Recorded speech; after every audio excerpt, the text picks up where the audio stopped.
EVM കുറ്റം പറയുന്നതിന് മുമ്പ് കോൺഗ്രസ്സുകാരെങ്കിലും EVM കുറിച്ചൊന്ന് പഠിക്കുന്നത് നല്ലതാണ്. ഈ വീഡിയോ ഒന്ന് കേട്ടു നോക്കൂ. രാജീവ് ഗാന്ധി പ്രധാനമന്ത്രിയായിരുന്നപ്പോഴത്തേക്ക് 59 അദ്ദേഹമാണ് ഈ രാജ്യത്ത് EVM ഇൻട്രോഡ്യൂസ് ചെയ്തത്. അതിനുശേഷം വന്നിട്ട് ബഹുമാനപ്പെട്ട സുപ്രീം കോടതിയിൽ കേസ് നടന്നിട്ട് 2002 സുപ്രീം കോടതിയുടെ 5 അംഗ ബെഞ്ച് പറയുന്നത് ഈ രാജ്യത്ത് ഉപയോഗിച്ചു എന്ന് പറയുന്നു. പിന്നീട് ഡൽഹിയും രാജസ്ഥാനും അടക്കമുള്ള സംസ്ഥാനങ്ങളിൽ അതിന് ട്രയൽ ഉപയോഗിക്കുന്നു. 2004 ആദ്യമായിട്ട് ഈ രാജ്യത്ത് ലോക്സഭാ തെരഞ്ഞെടുപ്പിന് പൂർണ്ണമായിട്ട് EVM ഉപയോഗിക്കുന്നു. ആ EVM ഉപയോഗിച്ച് ആദ്യമായിട്ടുള്ള റിസൾട്ട് വന്നപ്പോൾ ജയിച്ചത് ഇവിടെ കോൺഗ്രസിന് നേതൃത്വത്തിലുള്ള സർക്കാരായിരുന്നേ. അന്ന് ഞങ്ങൾ EVM കുറ്റം പറഞ്ഞു.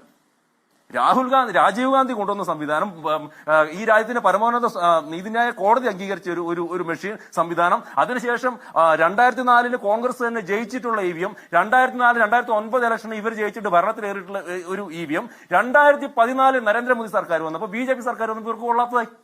അപ്പോ ഇതൊക്കെ ഇങ്ങനെയൊക്കെ പറഞ്ഞുകൊണ്ട് പോകാന്ന് പറഞ്ഞാൽ യഥാർത്ഥ ഇവരുടെ തോൽവിയിൽ നിന്ന് അല്ലെങ്കിൽ യഥാർത്ഥ വിഷയങ്ങളെ ഇവർ മനസ്സിലാക്കുന്നില്ല എന്ന് മാത്രമാണ് എനിക്ക് ഇതിനകത്ത്